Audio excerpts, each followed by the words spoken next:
Lines மீடியாவுக்கு நீங்கள் அளித்து வரும் ஆதரவுக்கு மிக்க நன்றி. தொடர்ந்து எங்களுடன் இணைந்திருங்க. லைக் பண்ணுங்கள், சப்ஸ்கிரைப் பண்ணுங்கள், நண்பர்களுக்கு பகிருங்க. நாம் இணைந்து பயணிப்போம். வணக்கம் நண்பர்களே. இன்றைக்கி நம்ம கூட ஜோதிட, கணித, அரசியல் உரையாடலில் இணைந்திருப்பவர் கார்த்திக் சிதம்பரம் ஜோதிடர். வணக்கம். வணக்கம் சார். உங்களை நான் ஐயா நெல்லை வசந்தன் அவர்களுடைய அலுவலகத்துக்கு வரும்போது பார்த்துருக்குறேன். நீங்கள் நெல்லை வசந்தன் அவர்கள் கூட நீண்ட காலமாக பயணம் செஞ்சுருக்கீங்களா? ஆமாம் சார். சாரை எனக்கு 2017 தெரியும். சார் ஜோதிடத்துறையில் அவர் ஒரு அசைக்க முடியாத ஒரு மிகப்பெரிய ஒரு லெஜண்ட். சார் அவர் உங்களுக்கு தெரிஞ்சிருக்கும். நீங்கள் எனக்கு தெரிஞ்சு எங்களெல்லாம் தாண்டி சினிமாக்காரர்கள், ப்ரெஸ் ரிப்போர்ட்டர்ஸ், எப்போவுமே பத்திரிகை அவர் ரொம்ப க்ளோஸு. ப்ளஸ் அது இல்லாமல் ஜோதிடத்துலேயே எப்படியெல்லாம் வித்தியாசமான முறைகள், பரிகாரங்கள், பல விஷயங்கள் ஜோதிடத்தில் ஒரு தொகுப்புன்னு அவர் எடுக்க மாட்டார். பல விஷயங்களில் அவர் மாதிரி ஒரு ஆட்களை நம்ம பார்க்கவே முடியாது. ரொம்ப ரொம்ப ஜோதிடத்துக்காகனே தன்னோட வாழ்க்கையை அர்ப்பணித்து கொண்டவர்களில் மிக முக்கியமானவர் ஜோதிட ஞானி, வாக்கு சித்தர் டாக்டர் நெல்லை வசந்தன். அதே நான் குறிப்பிட்டு ஜோதிட ஞானி, வாக்கு சித்தர் டாக்டர் நெல்லை வசந்தன் சொல்கிறேன்னா, ஜோதிடத்தில் எவ்வளவோ பெரிய விஷயங்கள் அவருக்கு தெரிஞ்சிருந்தாலும் அதை சாதாரண ஒரு எளிமையான மக்கள் கூட கடைசி காலம் வரைக்கும் ரொம்ப எளிமையாகவும் யதார்த்தமாகவும் சொல்லக்கூடிய ஒரு நபர். அதனால தான் ஞானிகள் எல்லாத்துக்கும் அப்பாற்பட்டவர்கள். அதனால் அவர் ஜோதிட ஞானி. வாக்கு சித்தர் அப்படின்னு நான் ஏன் சொல்கிறேன்னா, நீங்கள் ஒரு சாதாரணமாக அவர் எப்பயோ நீங்கள் கடந்து போயிருப்பீங்க. அப்போது ஒரு சின்ன வார்த்தை சொல்லியிருப்பார், நீங்கள் இதை பண்ணுங்கள் சார், இது சக்ஸஸ் ஆகும்னு. பல வருடங்கள் கழிச்சோ, இல்லை ஒரு சில நாட்கள் கழிச்சோ, இல்லை ஒரு சில மாதங்கள் கழிச்சோ அந்த விஷயங்கள்லாம் அது அப்படியே நடக்கும். அவர் உங்களுக்கு ஜாதக கட்டம் பார்த்துருக்க மாட்டார், எதுவும் பார்த்துருக்க மாட்டார். ஆனால் அந்த லெவலுக்கு ஒரு பவர்ஃபுல்லான ஒரு பர்சன் நம்ம சொல்லலாம். அது இந்தியாவில் எப்பவுமே அவர் ஒரு ஆச்சரியத்துக்குரிய மனிதர். ஆமாம், ஒரு ஆச்சரியத்துக்குரிய மனிதர். ஒரு அப்பாற்பட்ட சக்தி அவருக்குள்ளே உண்டு. ஒரு அப்பாற்பட்ட சக்தி அவருக்குள்ளே உண்டு. எவ்வளவோ பெரிய சக்திகள் இருந்தாலும் அதை அவர் வெளிக்காட்டிக்காமல் யதார்த்தமாக எல்லா மக்களோட ஒரு கம்யூனிஸ்ட் ஜோதிடர்னு சொல்லக்கூடிய அளவுக்கு ஒரு இயல்பான அவருக்கு எப்பவுமே தன்னை ஒரு கம்யூனிஸ்ட்னு சொல்றதுல ரொம்ப அலாதி பெரிய. ஆமா, சொல்றது மட்டும் இல்லாம தன்னோட வாழ்க்கை முறையிலையும் கம்யூனிஸ்டாவே நடந்து கொண்ட ஒரு ஜோதிடர் டாக்டர் நெல்லை வசந்தன். அவர் அந்த அந்த விஷயங்களையுமே மற்றவர்களுக்கு எளிமையாக சொல்லிக் கொடுக்கறதுலையுமே ஆர்வம் கொண்டவர். ஆமாம், இப்போ பொதுவாக ஒரு ரகசியம் தெரியுது அப்படின்னா, நமக்கு ஒரு விஷயம் தெரியுது, நம்ம நிதானமாக அதை பயணம் செய்து ஆய்வு பண்ணி கண்டுபிடிச்சிருப்போம். ஆனால் அதை நமக்குள்ளே புதைச்சி வைக்காமல் யார் வேணாலும் வாங்க, எல்லாரும் அள்ளி பருகுங்க அப்படிங்கிற ஒரு மனநிலை கொண்டவர். எல்லாரும் அவர் அலுவலகத்துக்கு போனால் எப்போவுமே ஒரு 10-15 பேர் சுற்றி இருப்பாங்க. பார்த்தீங்கன்னா உங்களுக்கு ஒரு தேட்டர் மாதிரி இருக்கும். தேட்டர் மாதிரி இருக்கும். கிட்டத்தட்ட சீட்டு கிடைக்கிறதுக்கு கஷ்டப்படுவாங்க எல்லாரும். நமக்கு ஒன்றும் பிரச்சனை கிடையாது. நம்ம எப்பயுமே கடைசி வரைக்கும் அவர் கால் கடியிலேயே நம்ம உட்காந்துருந்தோம்.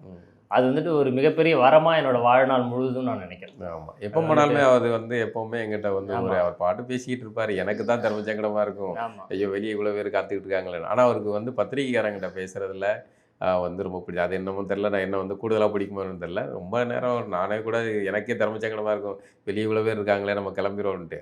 இருங்க அப்படின்னு உட்கார்ந்து பேசி. அவருக்கு ஆட்கள் விருப்பப்பட்டிருந்தாங்கன்னா அவங்களை விடவே மாட்டார். தேடி போய் கூட டக்குன்னு ஃபோன் பண்ணி கூட எப்படி நல்லா இருக்கீங்களா, என்ன இருக்கீங்கன்றதை கேட்கக்கூடிய அந்த மனோபாவம் அவருக்கு இயல்பாகவே உண்டு. அவருக்கு ரொம்ப ஜோதிடர்னு கிடையாது, சாதாரணமாக ஒரு மனிதர்கள்லேயே ரொம்ப அரிய வகையான ஒரு மனித பிறப்புன்றது டாக்டர் நெல்லை வசந்தன். அவரை மாதிரி ஒரு மனிதரை திருப்பி பார்க்கக்கூடியது ரொம்ப கடினமான விஷயம் இப்போ இருக்கக்கூடிய இந்த காலகட்டம். இப்போ நீங்கள் அவங்களோட என்கேவி சிஸ்டத்துக்கு நீங்கள் வகுப்பு எடுக்கிறீங்க. ஆமாம், என்கேவி சிஸ்டமுக்கு நாம் டீச்சராக வகுப்பு எடுக்கிறீங்க. எப்படி நீங்கள் கார்த்திக் யார், எப்படி இதுக்குள்ளே வந்தீங்க?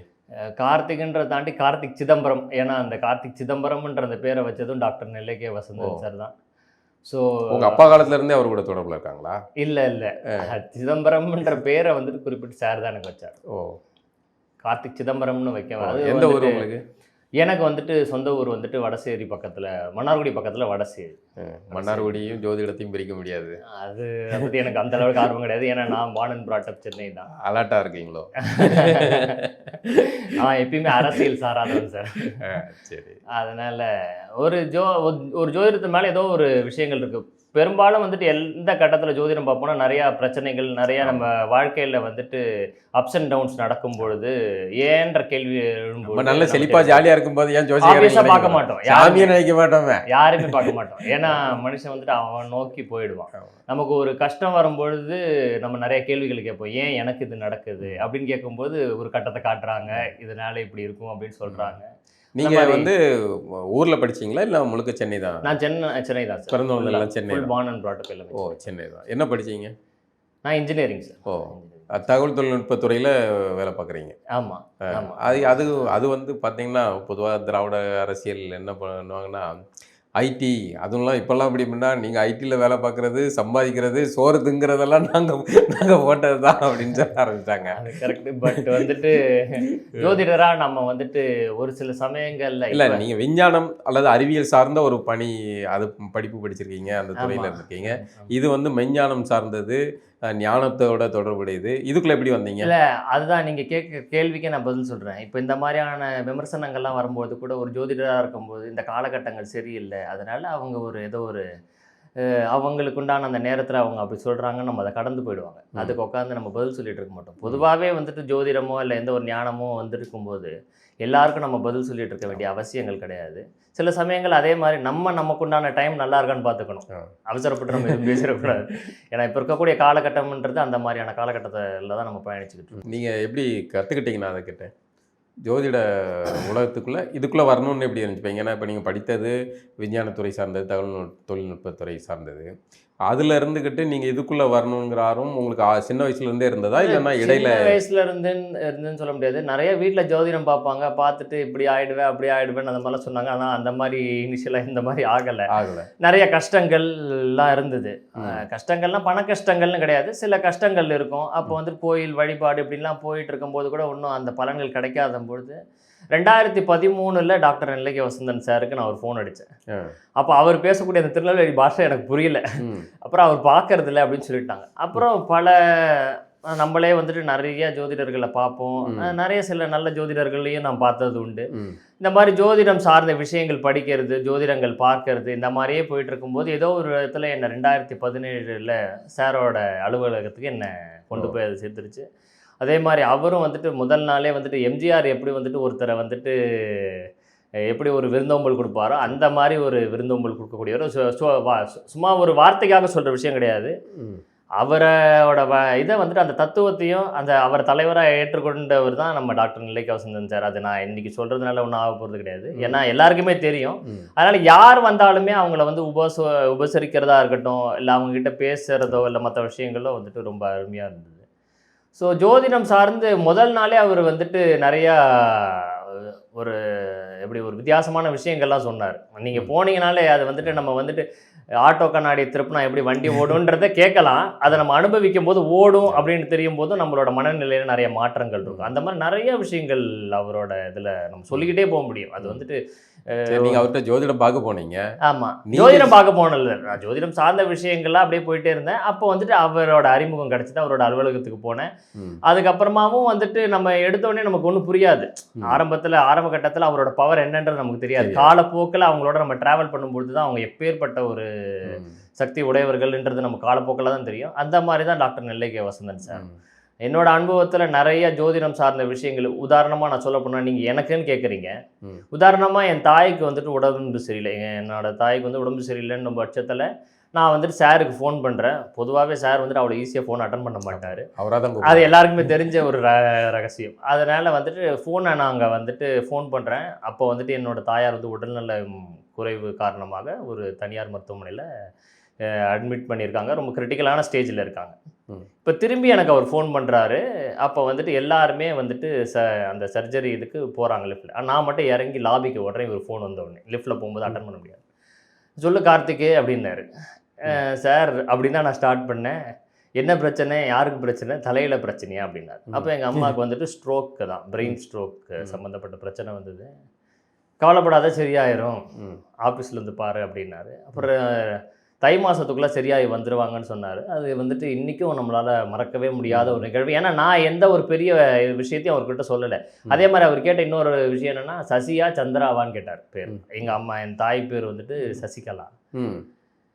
அவர் வந்து அந்த மாதிரி கேள்வியை கேட்டு அவரே வந்துட்டு அதுக்கு என்ன சொல்கிறாருன்னா, தை மாதம் போல் சரியாகி வந்துடும் அப்படின்னு சொல்லி என்ன வந்துட்டு இது பண்ணார். அதே மாதிரி அவங்க வந்துட்டு நிறையா ரொம்ப கெட்டான சூழ்நிலைகள்லாம் தாண்டி தை மாதம் அவங்க வந்துட்டு குணமாகி வந்தாங்க. என்னால் அதை மறக்கவே முடியாது. மற்ற பல விஷயங்கள், பல பரிகாரங்கள் நமக்கு நாமே செஞ்சுக்கிட்டாலும் நம்ம தாயை ஒருத்தர் காப்பாற்றும் பொழுது அது வாழ்நாள் முழுக்க ரொம்ப. அதுக்கு எதுவும் பரிகாரம் சொன்னாரா? நம்ம அதுக்கு ஒரு பரிகாரம் சொன்னார்.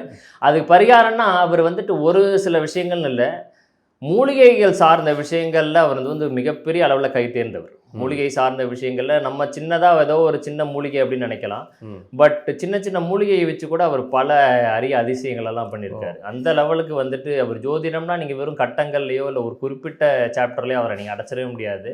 அவர் எல்லா விஷயங்கள்லையும் வந்துட்டு ஒரு அறிவு ஞானத்தை உடையவர் தான். வேர்கள் அதை வச்சு பண்ணுறது அந்த மாதிரியான அவர் வேர்கள் நீங்கள் அவரை வந்துட்டு ஒரு இதுக்குள்ளே ஒரு வட்டத்துக்குள்ளே நீங்கள் அவரை அடைக்க முடியாது சார். அவரை பொறுத்த வரைக்கும் நமக்கு தெரியாத 1000 மூலிகைகள் 1000 விஷயங்கள் எல்லாத்துக்குமே வந்துட்டு காரண காரியத்தை அவர் கண்டுபிடிச்சி அதுக்குண்டான விஷயங்களை அவர் பண்ணக்கூடியவர் தான் வாசந்தன் சார்.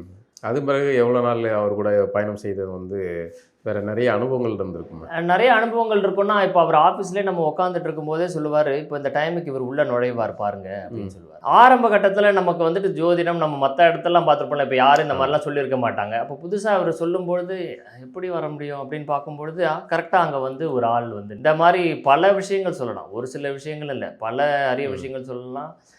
பல கோயில்களுக்கே கூட போயிட்டு இந்த கோயிலுக்கு இந்த டைமில் நீங்கள் பூஜை பண்ணுங்கள், இது வந்துட்டு நல்லா ஷைன் ஆகி வரும் அப்படின்னெல்லாம் கூட சொல்லியிருக்காரு. ஆனால் எந்த ஒரு விஷயமா இருந்தாலும் அவர் வந்து பெரும்பாலும் ஒரு பகட்டுக்கோ இல்லை ஒரு விஷயத்துக்கோ யாருக்கிட்டே அதை வந்துட்டு பெருசாக சொல்லிக்க மாட்டார். அந்த காரியம் நல்லபடியாக சக்ஸஸாக நடக்குதா, அவர் லைஃப்பில் ஜெயிக்கிறாரா, அதோட அவ்வளோதான். ஒரு அதுதான் நான் அங்கே வந்து பெரும்பாலும் அவர்கிட்ட கற்றுக்கிட்ட விஷயம். அவர் எவ்வளவோ பெரிய பெரிய விஷயங்கள்லாம் பண்ணியிருக்காரு, ஆனால் எந்த காலத்துலேயும் அதை வந்துட்டு ஒரு பெருசாக எடுத்துக்கிட்டாரு. அது முடிஞ்சிருச்சா அடுத்த வேலையை பார்க்க போயிடுவோம் அப்படின்ட்டு போயிடுவார். நல்லா இருக்கேலா அக்கா, ஓகே கிளம்புங்க அப்படின்றவார். நீங்கள் அவர் அலுவலகத்தில் உட்காந்து இருக்கிற காலத்தில் நிறைய பேர் வந்து பார்த்துருப்பாங்க. ஆமாம், நிறைய விதவிதமான கேஸ்கள்லாம் இருந்திருக்கும். ஆமாம், நிறைய. அதில் உங்களால் மறக்க முடியாத சம்பவங்கள் எதுவும் இருக்கா? முதல்ல வந்துட்டு யாராக இருந்தாலும் எப்பேற்பட்ட ஆளாக இருந்தாலும் அவருக்குண்டான அந்த இதை கொடுக்கும்பொழுது தான் அவர் வந்துட்டு அதை ரெஸ்பாண்ட் பண்ணுவார். நீங்கள் எப்பேற்பட்ட ஆளாக இருந்தாலும் சரி, அவருக்கு ஒன்றும் இல்லை 2 இட்லி போதும் அப்படின்ட்டு போயிடுவார் அவர். அதுதான் வந்துட்டு முதல்ல ஒரு ஜோதிடர்னா ஒரு கம்பீரம் வேணும் அப்படின்னு சொல்லுவார். எப்பேற்பட்ட ஆளாக இருந்தாலும் ஒரு ஜோதிடர்னா கம்பீரம் வேணும் அப்படின்னு சொல்லுவார். மறக்க முடியாத சில விஷயங்கள்லாம் நிறைய விஷயங்கள் நடந்திருக்கு. நம்ம வந்துட்டு ஒரு சினிமா நடிகர் ஒருத்தர் வந்திருந்தார். அவரை ஆரம்ப சார் வந்து சொல்லிட்டு இருந்தார், அந்த கேள்விகளுக்கெல்லாம் வந்துட்டு இல்லை இல்லை அப்படின்ற மாதிரி ரொம்ப லெத்தாஜிக்கலாக வந்துட்டு பதில் சொல்லிட்டு இருந்தார். ஒரு கட்டத்தில் சார் என்ன சொல்லிட்டாருன்னா, இல்லை இதுதான் கரெக்டாக வரும் அப்படின்னு சொல்லி ஸ்டார்ட் பண்ண ஆரம்பித்தார். அதாவது ஒரு ஃப்ரீக்வன்சி தான். அவர் போயிட்டாருன்னா அதுக்கப்புறம் நீங்கள் அவரை கட்டுப்படுத்தவே முடியாது. அவர் என்ன சொல்லிட்டாருன்னா, இவர் ஒரு படம் எடுத்திருக்காரு, அந்த படத்தோட மொத்த கதையும் சொல்லி கிளைமேக்ஸில் பிரிட்ஜில் இருந்து குழந்தை கீழ் விழுதான்ற முதல்ல கொண்டு சொல்லிவிட்டார். அது மட்டும் இல்லாமல் இது கதையோட முடிஞ்சிருச்சு. இன்னொன்று என்ன சொன்னார்னா, நீங்கள் படம் இத்தனை கோடி ரூபாய்க்கு எடுத்திருப்பீங்க, ஆனால் இத்தனை கோடி ரூபாய்க்கு தான் கணக்கு காட்டியிருப்பீங்க, இத்தனை கோடி வந்துட்டு இதில் இருக்குது, இதெல்லாம் சொன்ன போனோடனே அந்த நடிகர் வந்துட்டு, அந்த நடிகர் மட்டும் கிடையாது, அங்கேருந்து அத்தனை பேருமே ரொம்ப ஷாக் ஆகி. இந்த மாதிரி பல அது ஆரம்ப கட்டத்தில் பார்க்கும்போது இதெல்லாம் உங்களுக்கு ஒரு பெரிய பிரமிப்பாக இருந்தது. அப்புறமா பார்த்தா எங்களுக்கு இது வந்துட்டு ஒரு த்ரில்லர் படம் பார்க்குற மாதிரி நாங்கள் போயிடுவோம். அங்கே வந்துட்டு பெரிய கூட்டம் அலைமோதும் அந்த இடத்துல. அது ஒரு 10க்கு 10 ரூம் தான். நீங்கள் நம்ப மாட்டீங்க, ஒரு 40 பேர் வந்துட்டு எங்கேயாச்சும் ஒரு இடத்துல உட்காந்துடணும், நம்ம வாழ்க்கையில் ஏதாவது ஒரு மாற்றத்தை ஏற்படுத்துவார் அப்படின்ற லெவலுக்கு அவருக்கு உண்டு. அவருக்கு ஒரு உங்களுக்கு எதுவும் தனிப்பட்ட முறையில் சொல்லி கொடுத்துருக்காரா? தனிப்பட்ட முறைன்றது சொல்லி கொடு எல்லாமே வந்து எவ்வளவுதான் நாங்கள் படித்தாலும் நான் என்றைக்குமே சொல்லுவேன் சார், வாழ்நாள் முழுவதும் வந்துட்டு இந்த ஜோதிடத்துறைக்கு ஒரு நெல்லை வசந்தன் சார் தான். அதில் வந்துட்டு எனக்கு எந்த பெரிய ஒரு மாற்றமும் கிடையாது. ஏன்னா அவர் வந்துட்டு ஒருத்தர் பெரிய ஆள் ஆக முடியாதுன்னு சொல்ல மாட்டார். அந்த லெவலுக்கு நம்ம உழைப்பை போட்டால் கண்டிப்பாக யாராக இருந்தாலும் பெரிய ஆள் ஆகலாம். சாரே சொல்லுவார், இது என்னோட 45 வருட உழைப்பு. ஆமாம். அதே மாதிரி நம்மளோட ஜாதகமும் அந்த லெவலுக்கு கெப்பாசிட்டியாக இருக்கணும். நம்ம பார்க்க நம்மளோட ஜாதகத்தில் அந்த லெவலுக்கு கெப்பாசிட்டி இருந்தால் தான் உங்களுக்கு கிராஸ்பிங் பவர் இருக்கும். இப்போ ஒரு பானையில் இவ்வளோ தண்ணி கொள்ளணும்னா அவ்வளோதான் அந்த தண்ணி கொள்ளும். இப்போ என் ஜாதகத்தில் எவ்வளோ இருக்கோ, என் ஜாதகத்துக்குள்ள எது வந்துட்டு என்ன அதிகமாக எது இருக்கோ, பவர்ஃபுல்லாக இருக்கோ, அதை நோக்கி தான் நான் ஓடுவேன். அதில் நல்லா வரலாம். அவரோட ஜாதக கட்டமே அபூர்வமான ஜாதக கட்டம். நீங்கள் அவர்கிட்ட வந்து ஜாதகம் பார்க்கறதுக்காக எல்லாம் வந்து சும்மா ஒரு அலுவலகத்தில் சந்திக்கிறதுக்காக போனீங்க. பின்னாடி வந்து இன்னைக்கு அவங்களுடைய என்கேவி சிஸ்டத்தோடைய அந்த இதுக்கு வகுப்பு எடுக்கிற நிலைக்கு வந்திருக்கீங்க. அந்த இது எப்படி நடந்தது? இது எல்லாமே வந்துட்டு ஒரு ஆச்சரியமான விஷயம்தான். ஜோதிடத்தில் எனக்கு என்றைக்குமே ஆர்வம் உண்டு தான், அது மாற்றுக்கிறது கிடையாது. ஆனால் வந்துட்டு இதெல்லாமே வந்துட்டு ஒரு டைம் பீரியடில் ஜோதிடர்கள் வந்துட்டாருன்னா அவர் ரொம்ப குஷியாக இருப்பார் சார். வந்துட்டு அவங்களுக்கு உணவு பரிமாறதாக இருக்கட்டும், அவங்களோட கலந்துரையாடலாக இருக்கட்டும், அந்த டைமில் எங்களுக்கு லீவு, நாங்கள்லாம் வர மாட்டோம். இந்த மாதிரி ஒரு டைம் பீரியடில் அவர் கூப்பிட்டுருந்தாரு. அந்த டைமில் நிற்கும் பொழுது அவர் என்ன சொன்னாருன்னா, அங்கே வந்து இந்த ஜோசியர்கிட்ட நான் வந்துட்டு இப்படி செவுத்துல சாஞ்சிட்டு நிற்கிறேன். இப்படி சாஞ்சிட்டு நிற்கும்போது கேஷுவலாக எல்லாரும் பேசிகிட்டு இருக்கும்போது அவரும் ஜோசியர் தான் அப்படின்னாரு. எனக்கு வந்துட்டு ஒன்றும் புரியல. நம்ம ஜோசியர்னா எப்படி? இல்லை சார் அப்படின்ட்டேன். ஜோசியர் தாயா அப்படின்னு. அதாவது அப்போ நீங்கள் வந்து இதில் வேலை பார்க்குறீங்க தகவல் தொழில்நுட்பம்? இல்லை, நான் ஆரம்ப கட்டத்துலேருந்தே இதில் தான் இருக்கேன். தனியார் துறையில் வந்துட்டு ஒரு சாஃப்ட்வேர் இண்டஸ்ட்ரியில் தான் நான் ஒர்க் பண்ணிகிட்டு இருக்கேன். ஆரம்ப கட்டத்துலேருந்தே நான் இருக்கேன். இவர் வந்துட்டு இந்த மாதிரி சொல்லும்போது அதுதான் நாங்கள் என்ன சொல்லணும்னா, இந்த சித்தர்களாக இருக்கட்டும், ஞானிகளாக இருக்கட்டும், அவங்களுக்கு ஏதோ ஒரு சூட்சும ரூபத்தில் ஒரு சில விஷயங்கள்லாம் முன்னே தெரியுமா, இல்லை அதை அவங்களே வழிநடத்தி கொடுப்பாங்களான்னு தெரியாது. அவங்க சொல்லக்கூடிய வாக்குகளுக்கெல்லாம் வந்துட்டு ஒரு பவர் உண்டு, பலிதம் உண்டு. அது நம்ம கடந்து போகக்கூடிய நாட்களை நமக்கு தெரியும். அவர் அன்றைக்கே சொன்னார், இன்றைக்கி அந்த விஷயங்கள்லாம் நடக்குது அப்படின்னு உணர்வோம். அன்றைக்கி உணர மாட்டோம். இன்னைக்கு நம்ம நிறையா விஷயங்கள் உணர்றதுக்குண்டான நிறைய விஷயங்கள் அப்படி சொல்லியிருக்காரு. நிறைய ஆச்சரியத்துக்குரிய விஷயங்கள், ஆச்சரியத்துக்குரிய பல இடங்கள்ல அதை சொல்லியிருக்கிறேன். ஆச்சரியத்துக்குரிய நிறைய விஷயங்கள் பண்ணியிருக்காரு. நாங்கள் ஒரு ஹோமம் ஒன்று பண்ணார் சார் வந்துட்டு. அப்போ பார்த்தீங்கன்னா அது வந்துட்டு காவேரி படுகையில் அந்த ஹோமம் பண்ணார். அந்த ஹோமம் பண்ணும்பொழுது வெயில் வந்து அப்படியே சுட்டு எரிக்குது. ஆரம்பத்தில் எல்லாரும் சொல்லிக்கிட்டாங்க, இந்த மாதிரி அவர் சார் ஒரு விஷயம் பண்ணுறாருன்னா ஏதாச்சும் ஒரு விஷயங்கள்லாம் மாறும், மழையெல்லாம் பெய்யும். எனக்கு வந்துட்டு என்ன வெயில் இப்படியா இருக்குது அப்படின்ட்டு அந்த ஹோமம் முடியக்கூடிய அந்த தருவாயில் பார்த்தீங்கன்னா அப்படியே மழை அடித்து கொட்டுது. இதை நான் எப்படி எடுத்துக்கிறதுன்னு எங்களுக்கு தெரியல. இன்னைய வரைக்கும் அதெல்லாம் ஒரு பெரிய கேள்விக்குறி. அதாவது நாங்கள் என்ன சொல்லணும்னா, அதை நாங்கள் கண்டுபிடிச்சிட்டோம், அதை டீகோட் பண்ணிட்டோம்னு சொல்ல மாட்டோம். ஆனால் அது வந்துட்டு ஒரு அப்பாற்பட்ட சக்தியோட சார் இருந்திருக்காரு அப்படின்றது தான். இப்போ நெல்லை வசந்தன் அப்படின்னா வந்து இல்லை அந்த சிஸ்டம் அப்படின்னாலே அதுக்கு வந்து எல்லாத்துக்கும் இந்த நீங்கள் ஏற்கனவே சொன்ன மாதிரி கண்ணாடி திருப்பினா ஆட்டோ இப்படிடா ஓடுங்கிற மாதிரி சூரியன் சனி காம்பினேஷன் அப்படின்னு இருந்தால் உடனே ரிப்பனை வெட்டி போடுங்கன்னு ஆரம்பித்து நிறைய பரிகாரங்கள் இருக்குல்ல. இந்த மாதிரி விதவிதமான பரிகாரங்கள் சொல்லுவார். அதில் சுவாரஸ்யமான பரிகாரங்கள் என்ன? சுவாரஸ்யமான பரிகாரங்கள்னால் இங்கே வந்துட்டு தேவாங்கு தரிசனம் பண்ணுறது. தேவாங்கன்னா நிறைய பேருக்கு என்னென்னே தெரியாமல் இருந்துச்சு. ஒரு காலத்தில் தேவாங்க கூட்டிகிட்டு வந்துட்டு அதில் தாயத்து பண்ணி போடுறது அந்த மாதிரிலாம் இருந்தது. அதை கிரகங்களோட இணைச்சு இதுக்கெல்லாம் நீங்கள் பரிகாரம் பண்ணும்பொழுது வாழ்க்கையில் மிகப்பெரிய அளவில் உங்களுக்கு வரக்கூடிய பிரச்சனைகள்லாம் சால்வ் ஆகும். யாரெல்லாம் திருமண தடைகள் அந்த மாதிரியான விஷயங்கள் அது யாரெல்லாம் பார்க்குறோன்னா அதில் வந்துட்டு ஜோதிட ரீதியாக வந்துட்டு சில கிரக இணைவுகள் இருக்கும்பொழுது நீங்கள் தேவாங்க தரிசனம் பார்க்குறது ரொம்ப ரொம்ப முக்கியம். என்னென்ன மாதிரியான இணைவுகள்? அதுக்கு வந்துட்டு தேவகுரு அசுரகுரு இது இணைவு இருக்கும்பொழுது வந்து பார்க்கலாம். அதையும் வந்துட்டு முறையாக ஜோதிட ஆலோசனைப்படி குரு சுக்கரன் அது இணைவு எப்படி இருக்குது, எந்த காம்பினேஷனில் இருக்குது, எந்த வீட்டில் இருக்குன்றதை பார்த்து முறையாக ஜோதிடர்கிட்ட இல்லை என்கேவி சிஸ்டம் படித்த ஜோதிடர்கிட்ட நீங்கள் முறையாக கேட்கும்பொழுது அவங்க இந்த குறிப்பிட்ட நாளில் போயிட்டு தேவாங்கு தரிசனம் பண்ணும்பொழுது உங்களுக்கு நிறைய விஷயங்கள் ப்ளஸ்ஸாக மாறும் அப்படின்னு சொல்லி. இது தேவாங்குக்கு தெரியுமா?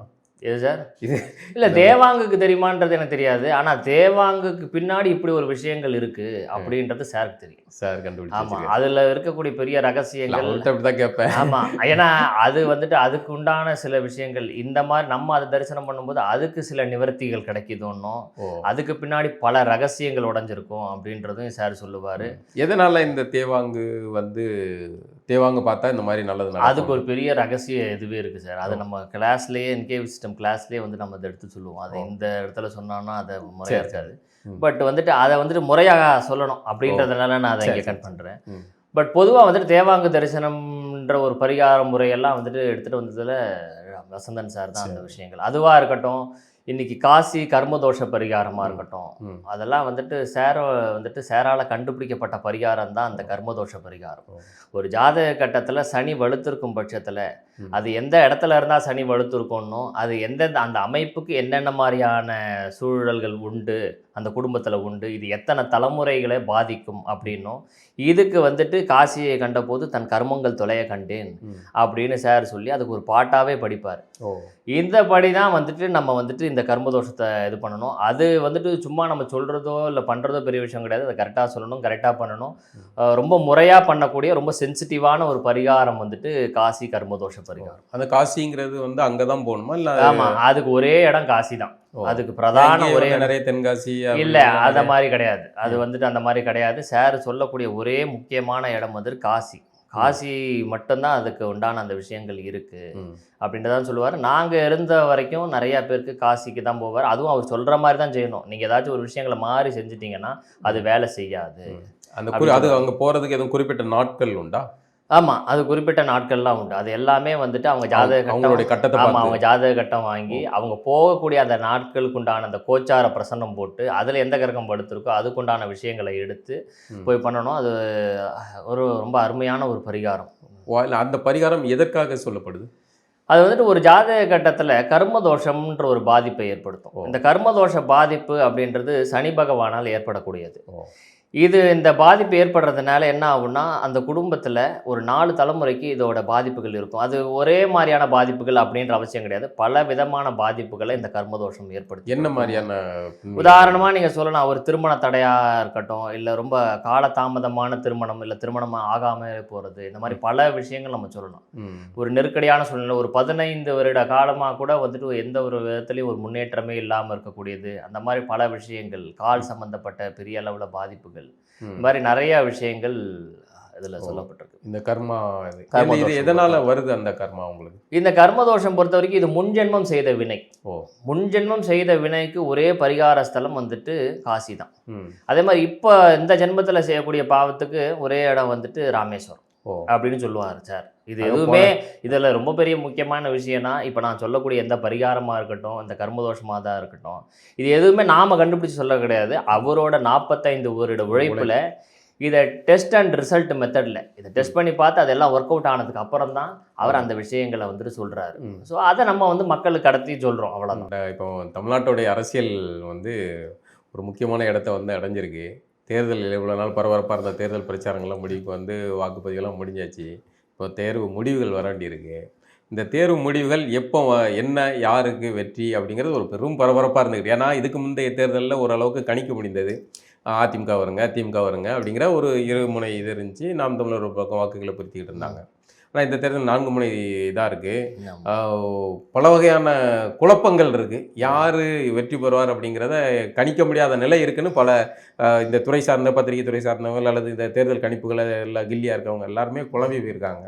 ஒரு ஜோதிடராக இந்த கால கிரகத்தின்படி அடுத்து 26 தேர்தலில் அந்த முடிவு யாருக்கு சாதகமாக வரும்னு நினைக்கிறீங்க சார்? முதல்ல என்ன விஷயம் நான் சொல்லணும்னா, நான் வந்துட்டு பொதுவாக ஜோதிடர், எந்த ஒரு அரசியலும் சாராதவன், எந்த ஒரு கட்சியும் சாராதவன். டிஸ்க்ளைமர். ஆமாம் ஆமாம் ஆமாம் ஆமாம், ரொம்ப முக்கியம் இல்லை. ஏன்னா நம்ம எல்லாருமே ஒரே மாதிரி கருதுறோம், ஒரே மாதிரி ஒரு கணியர். நீங்கள் இது நம்மளோட ஒரு சின்ன ஒரு இதுதான். பல 100 கோடிக்கு போட்டு சர்வே எக்ஸிட் போல்ஸ் எல்லாம் பண்ணுறாங்க. அப்படி இருக்கும்போது நம்ம ஒரு கட்டத்தை போட்டு நம்ம யாரையும் எந்த விதத்துலையும் பாதிக்காத லெவலுக்கு எலெக்ஷன் முடிஞ்சதுக்கு அப்புறம் தான் நம்ம இந்த விஷயத்தையும் சொல்கிறோம்.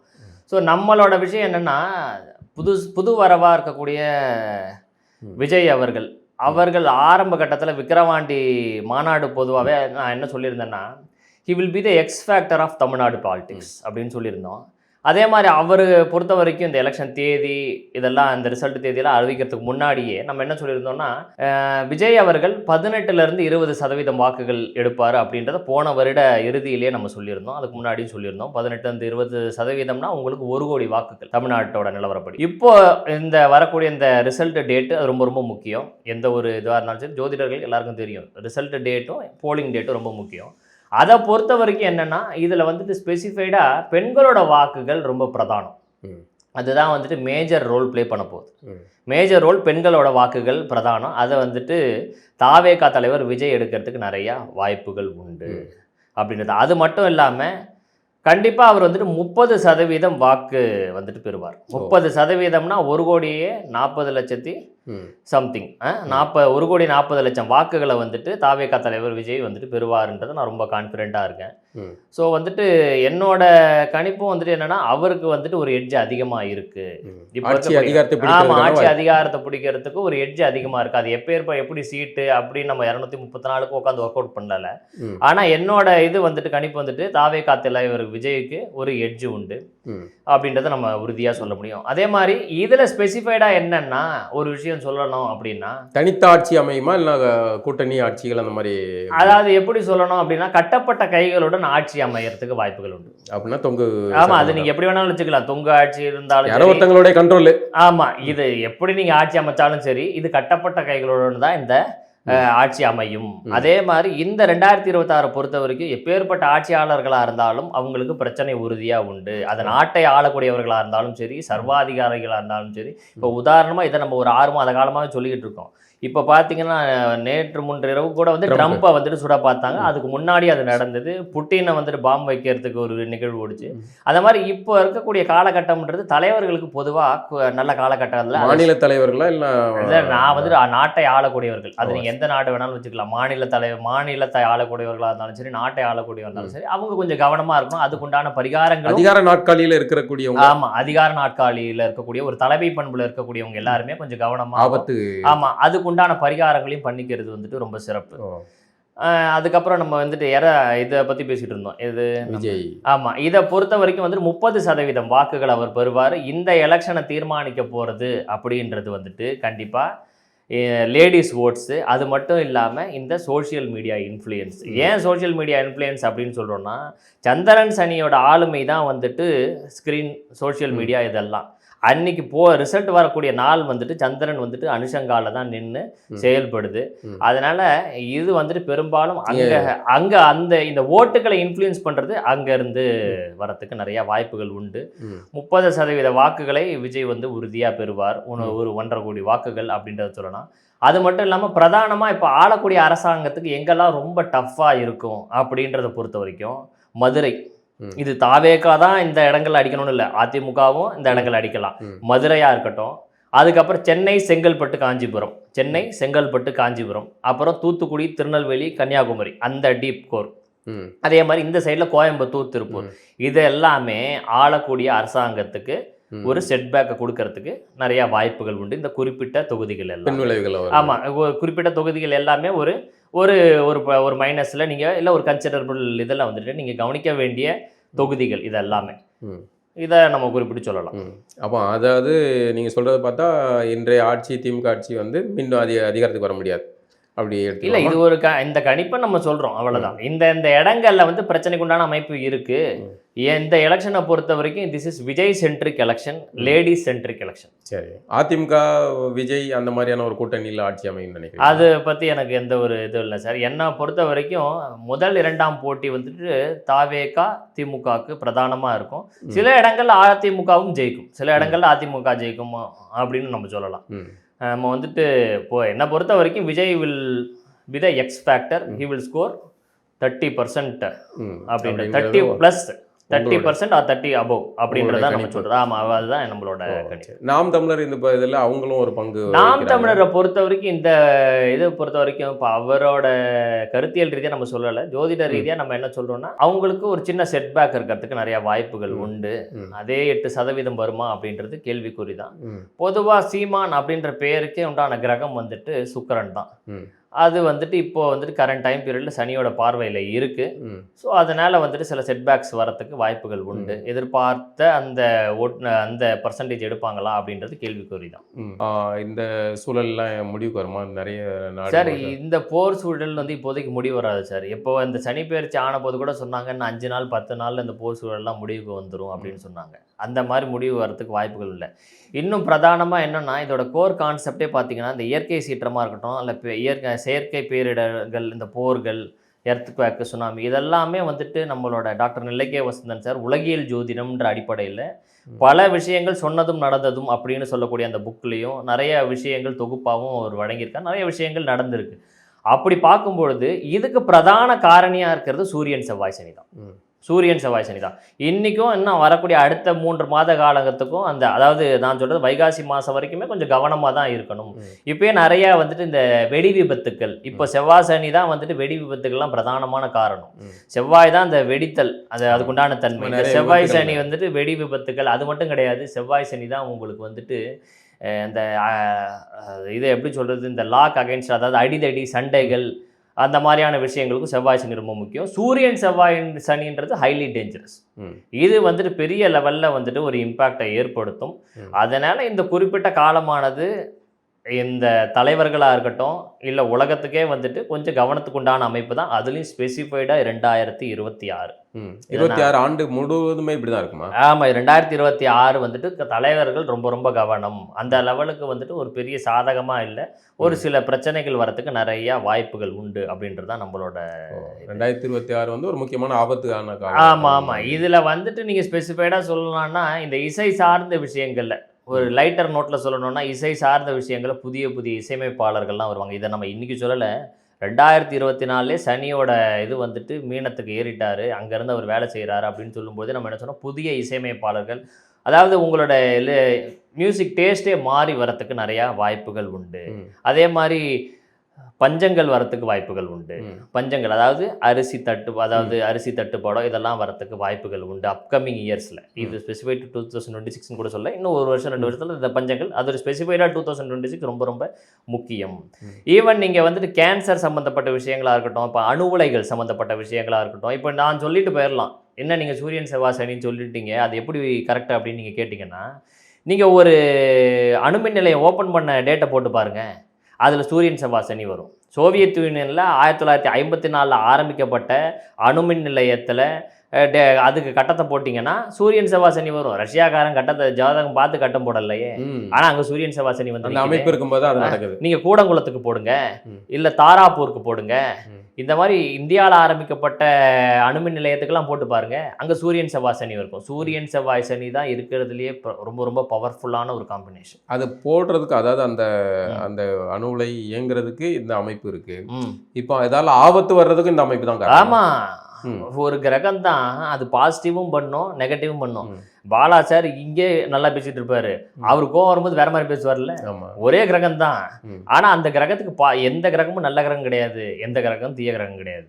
குரு வந்து சுபத்தன்மை, குரு மட்டும்தான் சுபர் அப்படின்னு சொல்றாங்க. குரு கேந்திராதிபதி ஆகி அவன் குரு கோயிலுக்கு போனானா எப்பேற்பட்ட பிரச்சனைகள் வரும் தெரியுமா அவங்களுக்கு?